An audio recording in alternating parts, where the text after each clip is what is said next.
তখন দেখবেন অস্থির হয়ে গেছেন আপনি। স্থির হওয়ার চেষ্টা করেন, ভালো কাজে ব্যস্ত রাখেন, হালাল পথ অবলম্বন করে হারাম থেকে বেঁচে থাকেন। এখন যে জায়গায় আসছিলাম এখান থেকে আস্তে আস্তে শেষের দিকে যাব। দেখুন, আল্লাহ পাক যে বিষয়গুলোকে ভালোবাসতে বলেছেন আমি ভালোবাসি, এই ভালোবাসা জায়েজ, হালাল। এই ভালোবাসার উদ্দেশ্য আল্লাহর সন্তুষ্টি অর্জন করা। এই ভালোবাসার উদ্দেশ্য এই নয় যে আমি যাকে ভালোবাসি তার কাছে আমি কিছু প্রত্যাশা করছি। না, আমি কিছু প্রত্যাশা করছি না, আমি প্রত্যাশা করছি আল্লাহর সন্তুষ্টি। তখন দেখবেন সে আপনাকে কষ্ট দিলেও আপনি সবর করতে পারবেন। কেন সবর করতে পারবেন? কারণ আপনি তো আল্লাহর সন্তুষ্টির জন্য তাকে ভালোবাসছেন, আপনার তো কোনো স্বার্থ নাই। এখন আপনি দেখবেন রিল্যাক্স থাকতে পারবেন, সম্পর্ক টিকেও থাকবে এবং আপনি ক্ষমা করতে পারবেন মানুষকে।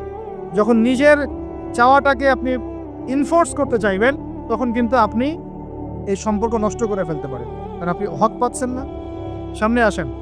এবার আমরা কি ওয়াদা করতে পারি যুবক ভাইরা, ইনশাআল্লাহ তাআলা আমরা হারাম পথে যাব না, হালাল পথে থাকবো। পশ্চিমাদের এই মদতপুষ্ট এই সো কল্ড ভালোবাসা দিবসের এই শোতে আমরা গা ভাসাবো না। আমরা কি ওয়াদা করতে পারি? আমরা কি ওয়াদা করতে পারি যে ইনশাআল্লাহ আমরা হালালভাবে বিয়ে শাদী করবো, কোনো হারামে যাবো না ইনশাআল্লাহ? এই সমাজ থেকে জেনা বন্ধ করতে হবে, এই সমাজ থেকে ফ্রি মিক্সিং বন্ধ করতে হবে, এই সমাজ থেকে সমস্ত পতিতালয়কে বন্ধ করতে হবে। বন্ধ করে আমরা সামাজিক উদ্যোগ নিয়ে প্রয়োজনে আমাদের পলিটিক্যাল পাওয়ারকে কাজে লাগিয়ে সমস্ত পতিতালয়গুলো বন্ধ করে ওই মেয়েদের ভিজিকের জন্যে আমরা বিকল্প ব্যবস্থা করবো ইনশাআল্লাহ। আমরা টাকা পয়সা একত্রিত করে তাদের জন্য কর্মসংস্থান করতে পারি না? এইগুলো কাজ করে নারীর অধিকার প্রতিষ্ঠা করা যায় না? নাকি রাস্তাঘাটে গাড়ি স্লোগান দিয়ে প্রতিষ্ঠা করা যাবে? সমস্ত যে নোংরা জায়গাগুলো আছে এগুলো বন্ধ করে ওই মেয়েরা কিন্তু কারো মা, ওরা দেখবেন কারো বোন, কারো স্ত্রী বা কারো সহধর্মিনী কিছু একটা হবেন। তারাও কিন্তু মানুষ, তারাও মানুষ, হয়তো অন্ধকার জগৎ হারিয়ে গেছে, দালালের খপ্পরে পড়েছে বা পেটের দায় পরে কাজ করছে। যদি আমরা তাদের জন্য বিকল্প ব্যবস্থা করে দিতে পারি, আল্লাহ পাক আমাদেরকে তৌফিক দান করুন, তাদের জন্য কর্মসংস্থানের ব্যবস্থা করতে পারি, একটা মেয়েও এই হারাম পথে যাবে না ইনশাআল্লাহ। আমরা কি এভাবে নারীর অধিকার প্রতিষ্ঠা করতে পারি না?